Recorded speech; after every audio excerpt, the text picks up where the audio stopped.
ప్రతిదీ ఇవే కాదు, చాలా చోట ఈసారి కనిపిస్తున్న ఖచ్చితంగా ఒకటే అంటే చంద్రబాబు నాయుడు అనే వ్యక్తి ఎవరైతే సిస్టమ్స్ను మ్యానిపులేట్ చేయడం, నేను మ్యానిపులేట్ చేయగలను, నా శక్తి ఇంత ఉంది అని చూపే రకంగా ఒక రౌడీ అయితే ఎలాగైతే రౌడీజం చేసి అందరినీ భయపెట్టి ఇచ్చేస్తాడు, సిస్టమ్ మీద నా కంట్రోల్ ఉందని చూపే ప్రయత్నం, ఎలక్షన్ కమిషన్ మీద నా కంట్రోల్ ఉందని చెప్పే ప్రయత్నం గత 2 నెలలుగా మీరు అందరు గమనిస్తున్నారు. కూటమిని పొత్తు పెట్టుకున్నప్పటి నుంచి, ఈసీ కోడ్ వచ్చినప్పటి నుంచి, అది అధికారుల బదిలీల్లో కావచ్చు, అడ్డగోలు నిర్ణయాలు అప్పటికప్పుడు తాత్కాలికంగా తీసుకుంటున్నవి కావచ్చు, ఏదైనా సరే అన్నిట్లో తన ప్రభావం ఉంది అని చూపుతున్నాడు. అది చూపించి అధికార యంత్రాంగం మీద పట్టు సాధించే ప్రయత్నం చేశాడు.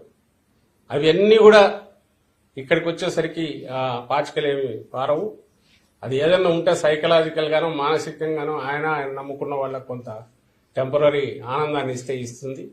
లేదా అధికారులు కొంతమంది భయపడి ఎందుకైనా మంచిది వీళ్ళు చెప్పినట్టు ఉంటే బెటర్ కదా అని వాళ్ళ చెప్పినట్టు ఫాలో అయ్యే అవకాశాలు ఏమి ఉంటాయేమో. కానీ యాక్చువల్ ఓటింగ్ దీనికైతే దాని ఇంపాక్ట్ క్రియేట్ చేయదు.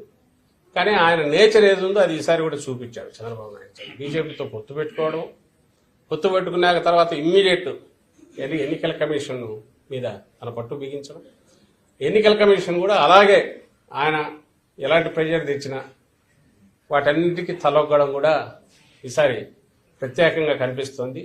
బహుశా వాళ్ళ నేషనల్ స్ట్రాటజీ, బీజేపీ నేషనల్ దీనిలో పార్ట్గా సౌత్లో 4 ఓట్లు 4 సీట్లు ఎక్కువ వచ్చినట్టు చూపించుకునే ప్రయత్నంలో భాగంగా ఈ సైకలాజికల్ ఇది క్రియేట్ చేశారేమో అని అనిపిస్తుంది.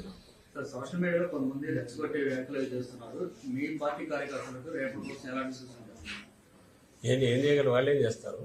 ఇంత బలమైన పార్టీ వాళ్ళు ఏదో దాన్ని ఏమంటాం మానసిక ఆనందం కోసం, ఆత్మతృప్తి కోసం సోషల్ మీడియాలో 4 వార్నింగ్లు ఇస్తే ఏదో అంటారు. ఇది ఉడత చప్పుళ్లకు బెదిరే వాళ్ళు ఎవరు ఉంటారు ఇక్కడ? దాని గురించి పెద్ద లెక్కలేకేసుకోవాల్సిన అవసరం లేదు. బట్ ఓవరాల్ నేనైతే వీఆర్ వెరీ కంఫర్టబుల్. మళ్ళీ చెప్తున్నాం, బ్రహ్మాండమైన మెజార్టీతో రేపు